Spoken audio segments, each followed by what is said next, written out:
बांगलादेशमध्ये नोबेल पुरस्कार विजेते अर्थशास्त्रज्ञ डॉक्टर मोहम्मद युनूस यांना 6 महिन्यांची शिक्षा सुनावली गेली आहे।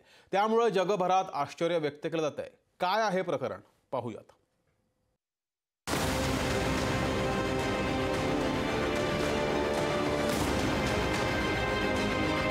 मोहम्मद युनूस बांगलादेशातील बचत गट चळवळीचे जनक।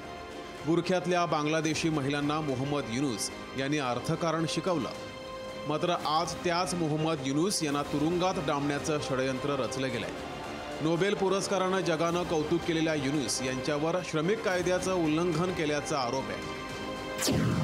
युनूस यांनी 3 साथीदारांसह ग्रामीण टेलिकॉम कंपनीची स्थापना केली। ही कंपनी वेलफेअर फंड गोळा करण्यात अपयशी ठरली। या कंपन्यांमधून केलेल्या कमाईचा गैरफायदा घेतल्याचाही त्यांच्यावर आरोप आहे। युनूस यांच्यावर 2022 मध्ये खटला भरला गेलाय।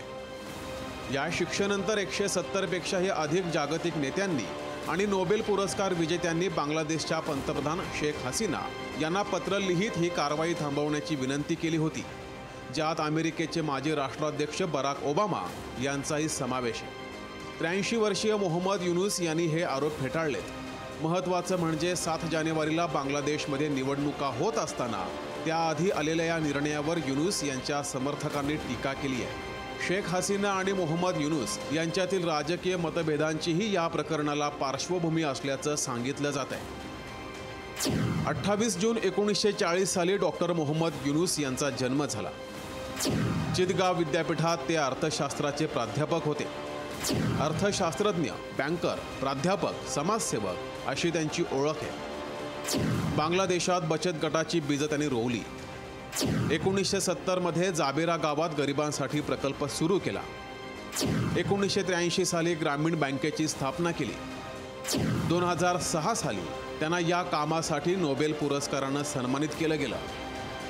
बँकर टू द पुअर या ग्रंथाचे ते लेखक आहेत। ग्रामीण बँकेकडे बांगलादेशात 96% महिला सदस्य आहेत। 90% शेअर्स महिलांच्या मालकीचे आहेत। ग्रामीण टेलिकॉम कंपनीची त्यांनी स्थापना केली। श्रमिक कायदा उल्लंघनाचा डॉक्टर मोहम्मद युनूस यांच्यावर आरोप झाला आणि 1 डिसेंबरला 6 महिन्यांची शिक्षा ठोठावली गेली। आज बांगलादेशात स्वयंसहायता बचत गटाची चळवळ फोफावली आहे, ते युनूस यांच्यामुळेच। त्यांनी आपल्या बँकेच्या माध्यमातून बांगलादेशातील गरीब व्यक्तींना आर्थिकदृष्ट्या सक्षम केलंय। ते देश-विदेशातील संस्थांना मार्गदर्शन करत असतात। महाराष्ट्रातही 2016 साली महिला बचत गटांना आर्थिकदृष्ट्या सक्षम करण्यासाठी युनूस यांचं मार्गदर्शन घेण्याचा निर्णय अर्थमंत्री सुधीर मुनगंटीवार यांनी घेतला होता, पण त्यांच्याच देशात त्यांच्या योगदानाची प्रतारणा होताना दिसून येते। या शिक्षेला आव्हान देत युनूस हायकोर्टात लढाई लढण्याची शक्यता आहे। त्यामुळे भविष्यात नोबेल पुरस्कार विजेते मोहम्मद युनूस यांना जेलमध्ये जावं लागतं का, आणि असं झाल्यास आंतरराष्ट्रीय पातळीवर काय पडसाद उमटतात हे पाहणं महत्त्वाचं आहे। ब्युरो रिपोर्ट, लोकशाही मराठी, मुंबई।